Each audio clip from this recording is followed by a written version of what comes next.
We all love to treat our pets, but it's not always the best idea, especially if you're treating them with something that could potentially be harmful.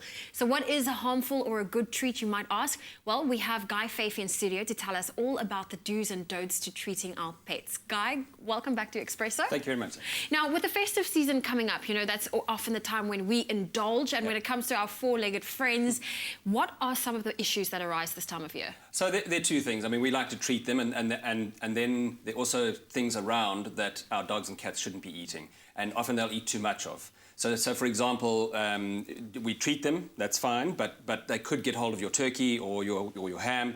Too much fat can obviously cause some big health issues. So be very careful of what you leave out.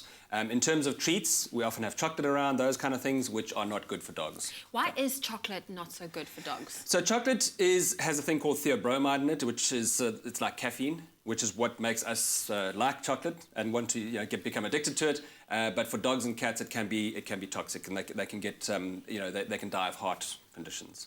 But chocolate, it's the different colours, so the darker it is, the worse it is. Okay. Small pieces of chocolate are okay, but also be careful of leaving it out because dogs will go and eat it. Yes, so they love the treats. Now, I see you've got a bunch of treats here in front of us. Which ones are okay for our cats and dogs? Right, so okay treats would be things like plain popcorn, so you pop it yourself so it doesn't have too much salt because it's very low in calories. Something like a carrot stick is also very good because it gives them a little bit of something. Remember, a treat's more about the interaction between the human and the animal, so that's really what they're coming there for. So those sort of things are pretty good. Little bits of biltong are fine, and of course, some commercially well-balanced treats are also fine. Now, people see treating pets as a way of showing affection, the interaction between your animal and yourself. What other ways can you treat your dog without it necessarily being edible? Okay, so without being edible, I mean, any sort of toy is great, or chew toys. And again, it's the interaction between. So instead of treating too much, maybe play with your animal a bit more. Take them out for a walk. Have a fetch game, some sort of game where they're getting a reward and interacting with you is really good, much better than a treat per se. Okay, and what would be the perfect treat for our dogs? The perfect treat is something that's completely balanced. Something where it's very much like its own food.